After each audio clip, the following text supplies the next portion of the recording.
Bring your own bag authentic જે test છે એ અમે કોન્સેપ્ટ લઈને આવ્યા છીએ. અને હું એકચ્યુઅલી યુકે પહેલાં ભણવા ગયેલો હતો અને ત્યાં આગળ મેં 2.5 વર્ષ ફૂડ ટ્રક પર વર્ક કર્યું છે. આપણા ત્યાં અહીંયા કોર્નિટોસ, સુયમ, લેઝ, બીજી બધી કંપનીના બી પેકેટ્સ અવેલેબલ રહેશે. આપણે જૈન પેકેટ્સ બી અવેલેબલ છે. આલુ પેટીસ નાખીએ છીએ, એના પછી 5 to 6 ટાઈપના વેજીટેબલ્સ હશે જે ફ્રેશ કટ કરીને નાખીએ છીએ.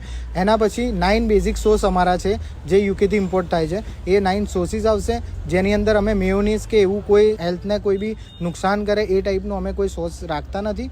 પ્લસ અમે એના ઉપર વિબાના જે ફ્લેવર્ડ સોસ આવે છે એ ફ્લેવર સોસ નાખી આપીએ છીએ. જે લોકો જૈન આવે છે, સ્વામિનારાયણ આવે છે તો એ લોકો માટે પણ અલગ નાઈફ, અલગ ચમચી, આ બધી રીતના કરીને એમાં બીન્સ નાખીને અને એમનું જૈન અને સ્વામિનારાયણ પણ બને છે અમારા ત્યાં. એજી ટીચર્સ કોલેજ છે એની બહાર અમે 6 વાગ્યેથી લઈને રાતના 12:30 1 વાગ્યા સુધી ઊભા રહીએ છીએ. અને અમારી જો કોઈને ફ્રેન્ચાઇઝી જોઈએ તો સ્ક્રીન ઉપર આપેલા નંબર પર સંપર્ક કરો.